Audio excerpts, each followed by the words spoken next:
Hey guys, welcome back to the Golf Podcast. So we're going to talk in a minute about, the big win, Xander, Cantlay, two guys who they know how to win, and winning in that team format was really exciting. But there's one thing I got to bring up first because we really dug in on this in the Golficity Clubhouse this weekend, and cheers to you guys for bringing this one up because it sparked a really fun conversation. If you're not already part of the Golficity Clubhouse, make sure you go to golficity.com/clubhouse. It's free to join, and we're actually giving away a driver in there. That's right. Yes. So you're going to want to be a part of it. But here's the question for you guys. You're out there, you're playing a match with your buddy, and he's got a 3-footer. And you, the kind person that you are, you say, you know what? That's good. That's good by me. And again, remember, this is match play. They say, that's good by me. Now, your buddy then proceeds to putt it anyway and misses. The question is, are you then counting that as a refusal of your gimme and counting his stroke and saying, no, you took the putt, that counts?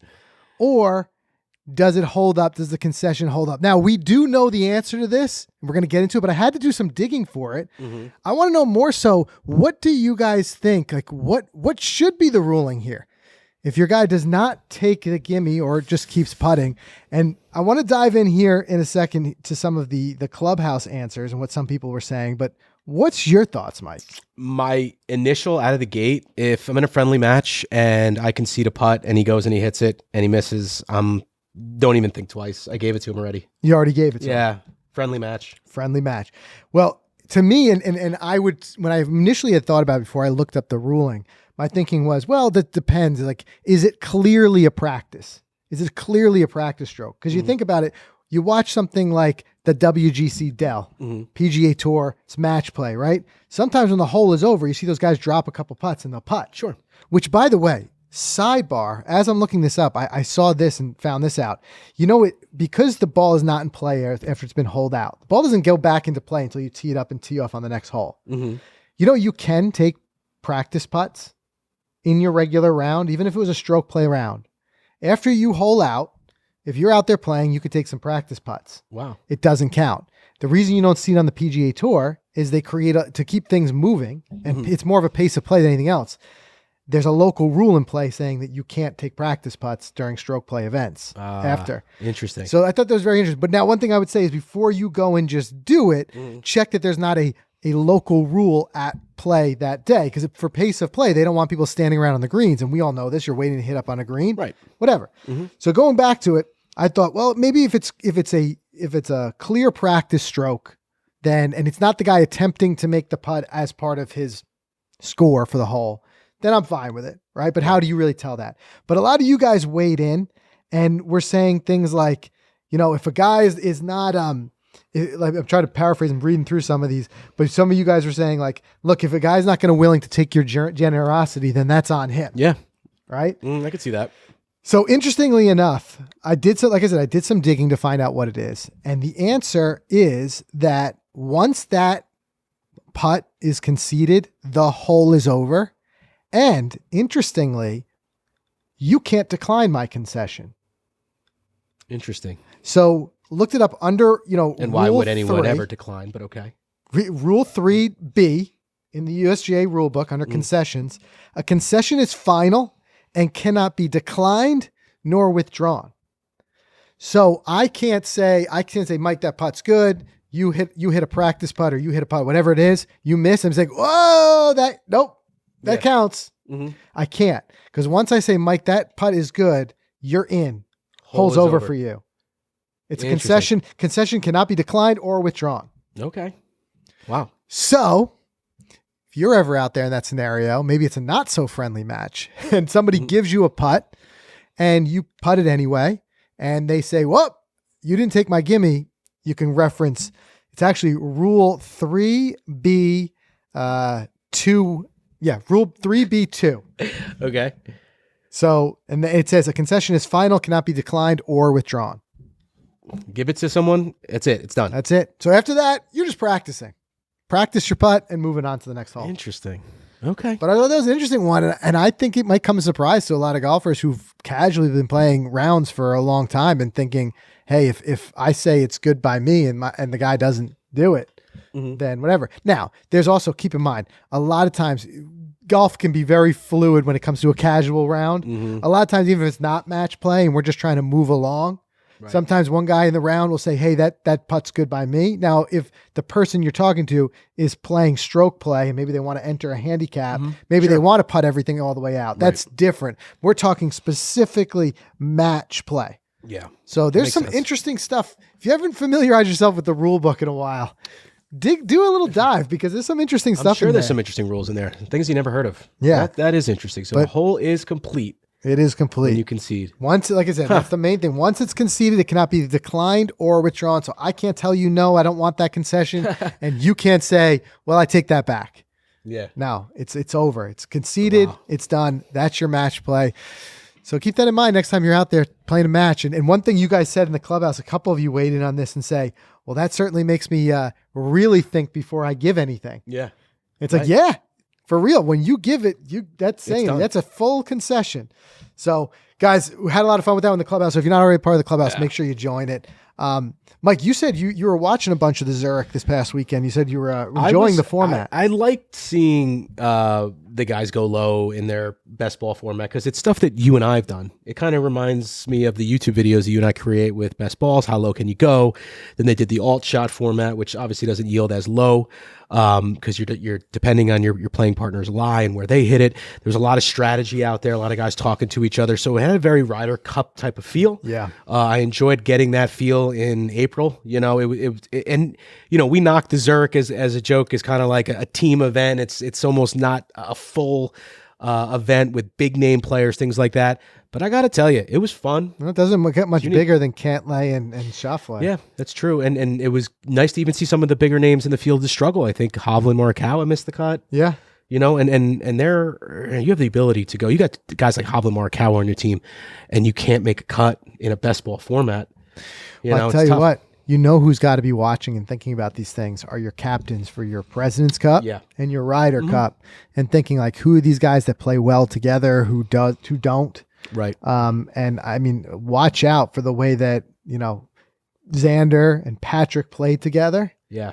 They're electric together. I could see those guys being paired up together. They're definitely going to be paired up Cup. Without question. It's already been said. I know a lot of the captains. There was even some type of like President Cups, like dinners or stuff down there at the Zurich. It's a good little trial. Yeah, it really is. You know, so they're getting ready for it. I think Leash and Cam Smith were another duo that are also going to be a President's Cup duo this year.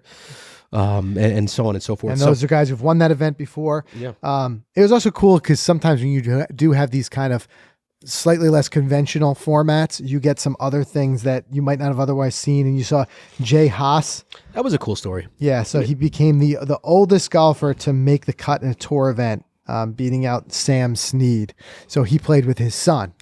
And what was interesting about this story, which I loved so much, is that, I don't know if you know, Bill Haas, he was a big-time player on tour. I believe he won the FedEx Cup one year. He had that water shot. Was that? Yeah, I remembers the water shot, yes. To win the FedEx Cup. And he was on top of his game at that point, and then he kind of fizzled, and you haven't heard much from Bill Haas lately, and I heard he was on an exemption here, and he could have went out there and picked anyone to play with to try to get his golf career back on track, but instead he took his dad.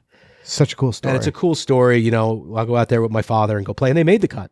I believe they made the cut. They did make the cut. So that's how he ended up getting this what do you call it? The record of being the oldest to make the cut in an event. Now, it's a team event, but still just incredible to see him playing golf still at that level, such a high level at his age. It was cool. So that was really cool. And then, of course, you had some ups and downs. Team Kisner struggled a bit. Yeah. I had one of the holes out there, you know, is +5 on one hole. And if you're watching this on YouTube, you see that image kind of tells the whole story of how that must have felt for Kiz, who's normally a very deadly match play and team play guy. I always like seeing Kisner out there when it's a President's Cup, Ryder Cup. If he makes the team, I think he adds a really cool component to it. Definitely. It just shows you everybody kind of struggles, man. Everybody has a bad haul. We may see Kiz on that team. He struggled. Some guys did struggle. What was cool was seeing some names on the leaderboard that you don't normally see up there, and one of them was Aaron Rye. And this is this young gun that here's a guy he's a student of Piers and Andy, friends of ours from me and my golf. Yeah. And there he is. And look at that. logo TV coverage for me in my golf. Like, congrats, guys. That's super cool to see one of your prized students make it this far, and to see your logos of your YouTube channel and your content company right there on the TV. It's such a testament to the instruction that they do and how good they are from a coaching standpoint. These guys too, they've been on YouTube and creating content for as long as we can remember. Yeah. So you're right. It's cool when you see the non-conventional content break through to the more conventional broadcast in that way. And it's just, definitely something you don't see every day is a YouTuber's logo on a PGA Tour player's shirt out there. And I know that's something that we've discussed way back when. Yeah. How do we get that? And I know the price tags were pretty hefty on those. Please. Yeah. We need a serious GoFundMe if that's going to happen for Golficity. Right. And the last thing before we leave the Zurich with the Brandon Grace, talk about crazy rulings. And just in this case, just really bad luck. Hit his shot into a stump. There was a hollow stump out there. And it landed inside of it. It's not a man-made object. It's a part of the course. So, and there's no way you're going in a stump to hit it out. So he had to take his own play. I feel so bad, not for that, but for Brandon Grace and Higo, his partner. They were dead middle of the fairway with a reachable par 5 on 18. All they had to do was make a birdie to get solo third. We're talking $120,000 difference in prize for both of them. Yeah. And Higo put it in the water. They had to up and down it to just save par, and they ended up falling to 4th, and it was just a shame. You think that stump in your backyard cost you money? Yeah. Right? That became a very expensive stump, that's for sure. Yep.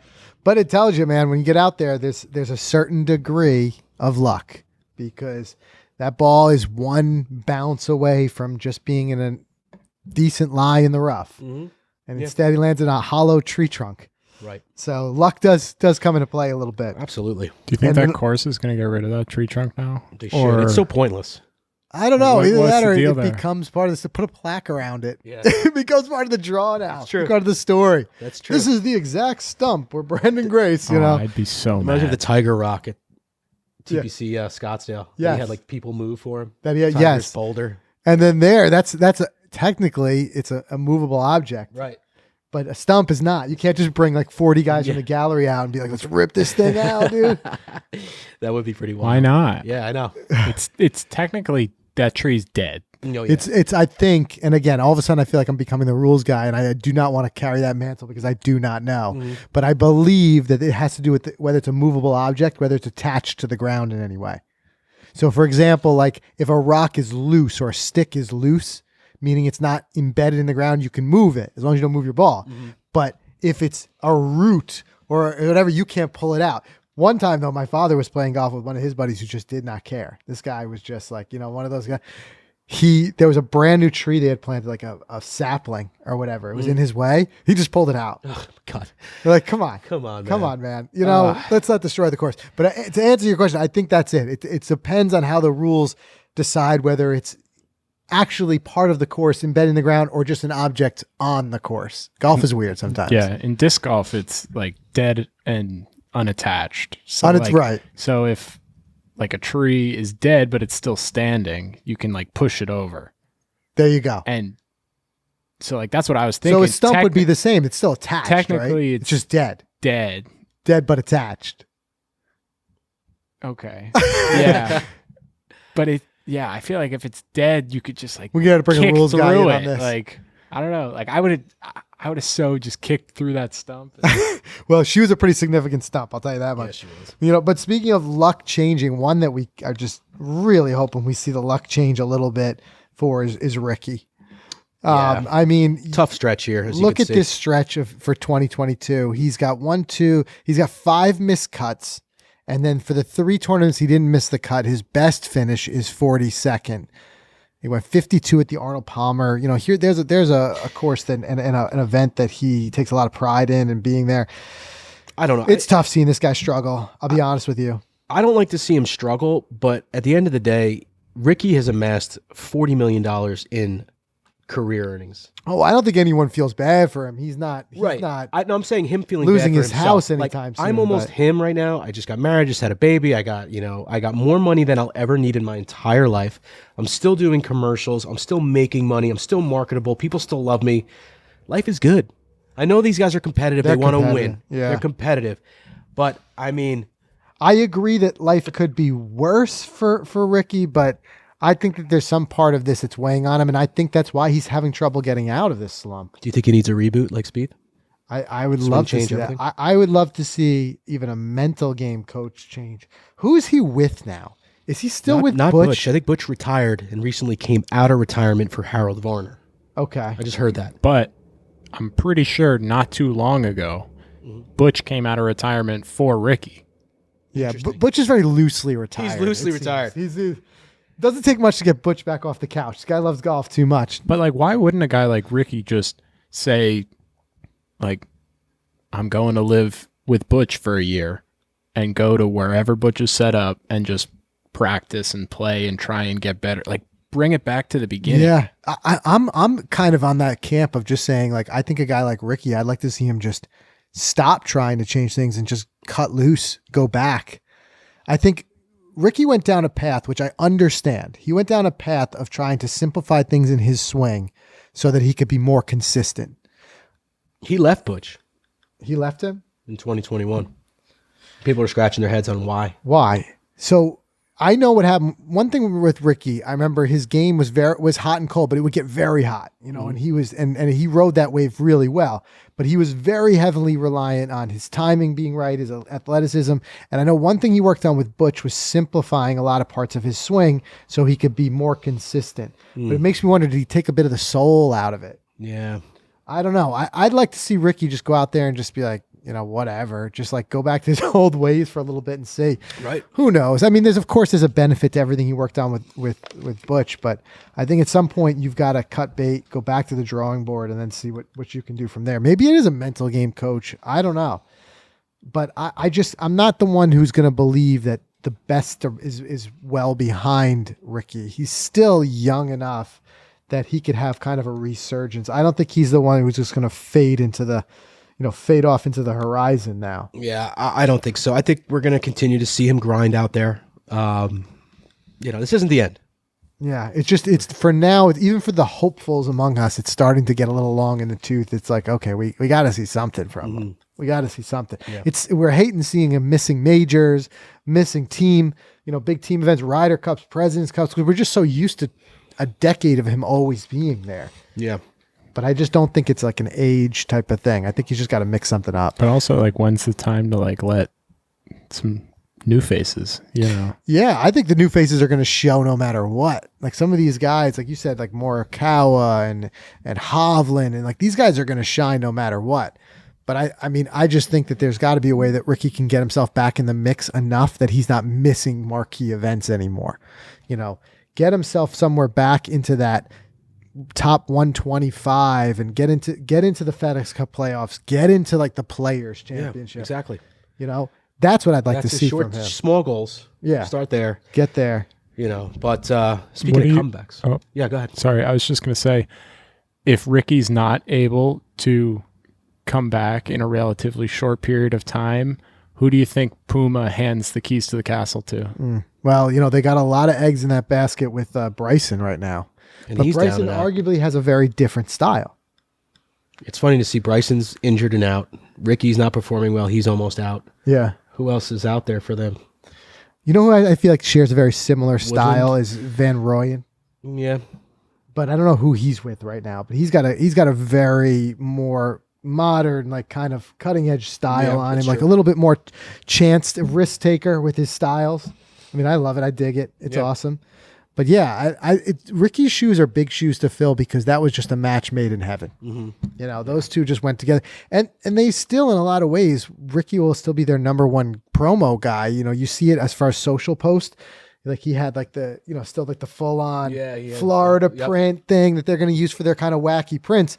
But no doubt they get a lot of exposure out of having him posted on his account and things like that. It's not nearly the same exposure they would have if Rickie was in contention on Sunday. Yeah. I mean, golf's a weird and tough sport. I mean, we see guys who go their whole career, they win an event like 4 or 5 years ago, they haven't won in forever, and then all of a sudden they reemerge. Yeah. And it or could some happen. guys get hot and then they disappear forever. But I don't think Rickie's in that category because he was too good and too hot for too long. He's missed way too much so far this year. It's almost like he's missed the Masters. He missed the Players. I think he had a qualifier to get into the PGA. Yeah. Yeah, but you got to give it to him. He's trying. I know. He's trying to qualify for the. But to me, I'd love to see him get through this year. But part of this, like, finds whatever it takes, a new swing coach, a mental game coach, and just try to come back 2022 a little bit. That's it. Give it one last full push. Well, speaking of that, not to jump all over the place, but this was breaking news last night. Phil has reemerged. Yes. And he has signed up for the first LIV event, as well as the PGA Championship, to defend his title. Which, what I find interesting is, if you remember, the PGA Tour commissioner, Jay Moynihan, he said that anybody who goes over to the LIV, the Saudi, quote unquote, Saudi league, was going to have a ban from the PGA Tour. Mm-hmm. Now, that doesn't mean it can be banned from every event. There are certain events that are non-PGA Tour events. Right. That's like the U.S. Open. U.S. Open. Put on by the USGA. Mm-hmm. So, interestingly, you see Phil applying, to be in the U.S. Open, to be in the Open Championship, which is the RNA. Pretty much all the majors are non-PGA, right? Right. So it makes me wonder, is he saying, all right, I'll go play in these events, the LIV events, and then I'll just play the majors, even if I do end up getting banned. Right. But will he be banned? Is Jay going to hold true on that and say, like, you're done? But also, he has to. Will these, like, USGA and the RNA, like, why would they let him compete? Like, if the PGA Tour is not going to let him compete, like, aren't they all kind of in cahoots? And, like, didn't the Masters say that they didn't want Greg and Phil to be there? Like, I don't think there's any difference, really. So, I mean, it goes down to what's the PGA Tour's motivation for banning someone for playing in these other events? Mm-hmm. And I think more so Phil's individual problem was what he had said. But I think each individual organization has to make their own decision of whether or not that's forgivable. When are these events? Are they like in the week? Are they Monday through Wednesday? Like, do we know yet? I don't know, but it should be. I was thinking Monday the kind of night? the same camp you were. We were talking about it last week about how it is this already is losing steam and it's not going to generate a lot of interest. But I tell you what, I'm just starting to hear the rumblings about the season finale for this LIV thing. Did you hear about the purse? Is it $50 million? $50 million. It's insane. For one event. That's insane. Now, if that is going to get people, if for no other reason than just the pure curiosity, people are going to turn on the television to say, these guys are playing for $50 million this weekend. I got to watch this. I wonder if it's no cut. I wonder if you play. I believe it's a match event. Mm. I believe they're going to do some sort of match style event, but it is gearing up. We are going to see something. So they've got these on the what do you call it? The schedule. I believe that final event is going to be at Doral. That's right. Which is a venue that's going to draw attention, of course, because it's a big venue that's been around for a long time. But I just don't know which way this thing is going to go. As far as I've heard now, 15 of the top 100 players have committed, but that could be guys. Give me that list. And it could be guys 85 through whatever, which are guys who are kind of on that fringe. Like Robert Garrigus is on that list. Yeah. So, So I don't know. If you told me 15 of the top 25 guys were going to be like, oh, you got some names that you're pulling, but we'll see. We'll have to see. I think no matter what, the first event, it will have some draw just because Phil will be playing in it. Of course. The size of the purses will get people. It's going to get a lot of eyeballs. But some of the guys that they didn't get was like the big names that they wanted, like Bryson. Yeah. I mean, Bryson, he's a guy who they threw a lot of money at him because they know that he's the one that all eyeballs are on. And speaking of which, we talked last week about his hand surgery. Mm-hmm. He committed to going under the knife and just getting it done. And we already saw him down in the Bahamas. This is a way to recover, I guess. This is the way to do it. One-arm swings. One-arm swings. Not too bad, huh? Even if you play that again, one-arm club twirl. Even watch this. Even the club twirl. That's cool. But what? Yeah. Well, what's embarrassing is he swings better than we do. He does. It's sad to say that, but he does. And I know this was a charitable event for him. It was something he was probably never going to miss. And the fact that he was able to go out there and play it one-handed. Well, cool. I think we've thought of when Bryson, because we know you're a YouTuber now. When you're ready for that collab, I think we've got the idea. Us versus Bryson, he's got to play one-handed. Are we still best ball? We're still best ball, scramble, everything we can get. We'll play even from the forward tees. Everything. We need every advantage we can get. He'll play. Hey, we might not want to do that. Yeah, it's true. Right. He'll play from the tips with one hand and see if he can beat us. Yeah. Interesting. Wild. Well, it's good to see that he's still got the spirit up. Yeah. You know, he's not just sitting at home moping around. That's good. But tell us about this Max Homa story before This we was dive into great. our- I saw this on Twitter. Some guy went off. It's my birthday. Someone Venmo me the money. I keep losing betting on Max Homa. And then Max says, "What's your Venmo?" And then there was another clip that just showed the $5 showed up in this guy's account from Max Homa. Yeah. How cool is that? That's hilarious. He's the gift that keeps on giving. He truly is. There's a guy who just he's embraced Twitter, and he's worth your follow if you're not already following Max Homa, because the guy is too funny. I see broadcast days for him in his future when he's ready to hang up the clubs in many years, because he's the type of personality that adds a lot of life to it. Oh yeah, That's for without sure. a doubt. Without a doubt. But imagine that all of a sudden you just getting Venmo'd $5 from PGA That Tour would player. be so cool. It's a story you're telling for forever. Yep. That's for sure. All right, let's do a quick word from our sponsors. And then we got a couple more things we want to dive into. We want to tell you a couple more big things that were in the news, including Dustin Johnson pulling the trigger, finally getting married. And a lot of people are talking about Mark Wahlberg's epic backyard. So we want to dive into that. And we've got a news story that just seems to be breaking the internet about a couple who lived on the golf course and a huge lawsuit settlement. So we want to get your take on that as well. But we'll meet you back after the ad break and we'll talk about it. All right, we all have different ability levels and goals. The one thing we share is that desire to bring our best every single time we tee it up. And it all starts with choosing a golf ball you can trust. The Pro V1 is the best combination of speed, spin, and feel in the game. And the X gives you a higher flight and a firmer feel, but both deliver long distance, consistent flight, soft feel, and that all important drop and stop greenside control. So whether you're Justin Thomas, Jordan Spieth, or Nelly Korda competing at the game's highest level, or simply striving to be the best you can be, tee up a Pro V1 or Pro V1X and always bring your best. Find out more at Titleist.com.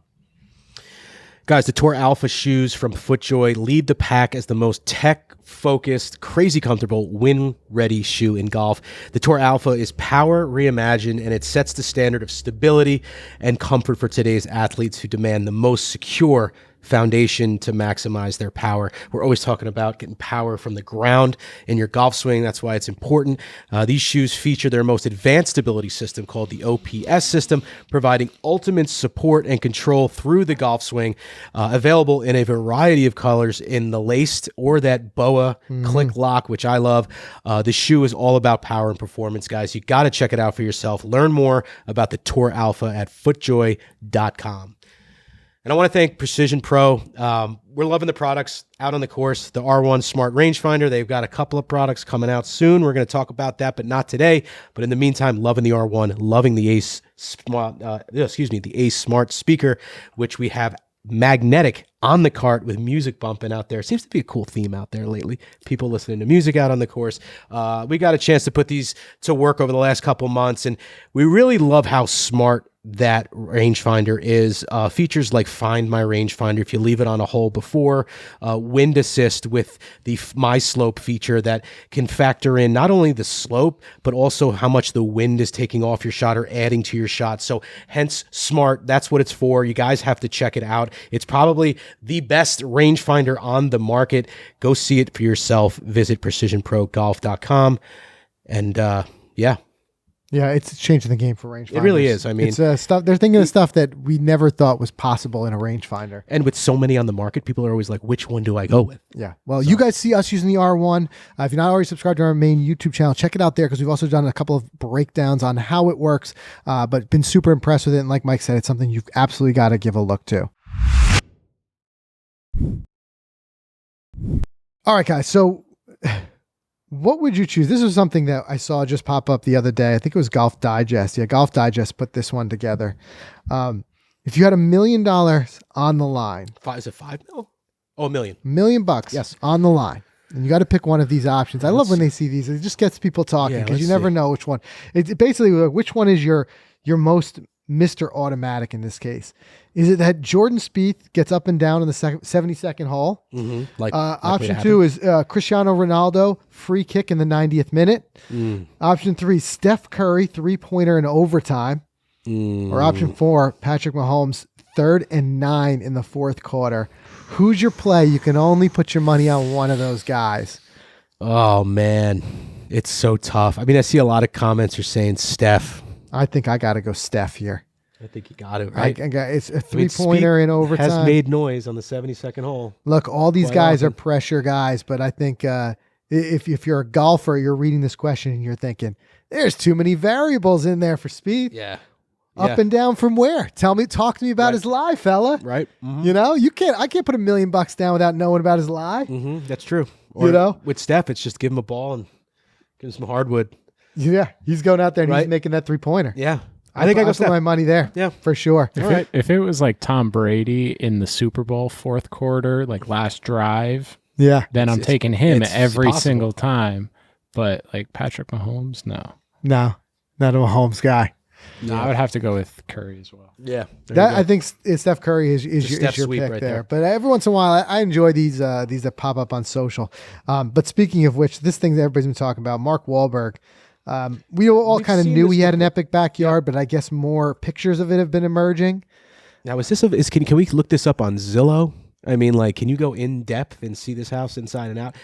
I don't know. I got to check. Well, I guess I don't think he's posted a lot of content. I've noticed that he definitely has posted a lot of content, and he's been doing like content with golfers playing in his backyard. I saw one recently with a match. Abraham Answer. Yeah. I love this comment here, though. Our guy Travis from PGA Memes immediately hopped in and said, should we shoot a quick home course episode before you sell it, Mark? Yeah. So I guess that's why we're seeing more of it, is because it's up for sale. $87.5 million home. He's got a full court basketball court, but behind it, he's got this amazing golf practice facility area. That's all that kind of that fake turf. Yep. You can kind of see it over on the left. On the left of the basketball court, fairway, that's one of his driving ranges, or that's one of his tee boxes. Yeah. And he hits from over there, kind of like up over to that green. Yeah, to the green on the right.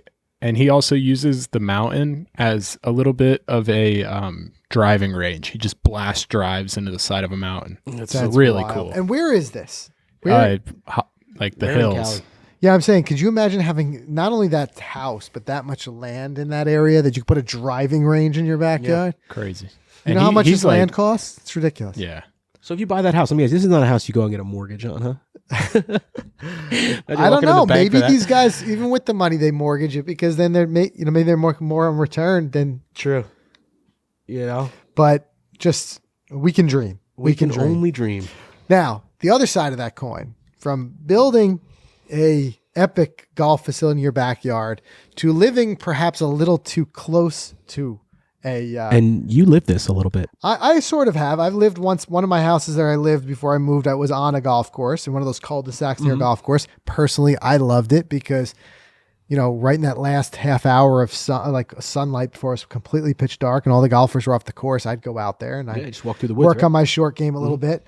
But this is making the rounds because if you read just the headline, it can sound a little bit frivolous. But this couple that lived on a golf course was awarded $5 million because they claim that in the time they've been living there, over 700 golf balls have peppered their house. Mm-hmm. Now, of course, everyone reads the headline and jumps in with that's what you get. You lived on a golf course. You knew you were moving on a golf course. But I guess, and I've been reading through some of the comments, I guess there was a little bit more to this. I from what I'm hearing, the golf course, the tee box was positioned in a way that put this house like way too accessible. I don't know the exact layout, but imagine, let's say you had a hard dog leg right, and 220 yards out, immediately there was a house. Right. So you know what I'm saying? It's not like these are hugely errant shots. Mm-hmm. It's just. And golf courses can put signs up or whatever. I guess this couple, and I don't know all the details, but I guess they had petitioned the golf course to make some changes to take their house out of the line of fire. It hadn't happened. It had to eventually get to a lawsuit. Now, they claim it was like an emotional distress because they said that basically they couldn't even use their backyard, or their kids couldn't use the backyard because at any time there were golf balls flying wildly. Danger zone. But also like balls hitting the house and stuff. Like, could you imagine just living your daily life and then just like a rocket getting hit into the side of your house? Like, I can imagine it less even with kids. If it was, just me, I'd be like, okay, there goes another one maybe. But now knowing and having kids, if I can't say, yo, kids, go play in the backyard, because if you're a parent, you know that's like your salvation sometimes. Or if you have they're running around the house screaming and you're like, just go out and play in the yard. You have a young kid, you just put it down to sleep. Yeah, and the ball goes through their window. Then you feel for them, in a lot of ways where you're just like, hey, I would be worried about my kid's own safety. But so they got the money. Like, now what? Well, I guess there's an ability to now it's been rectified because the course part of, I guess, the lawsuit has moved the tee box and they're no longer in the line. Okay.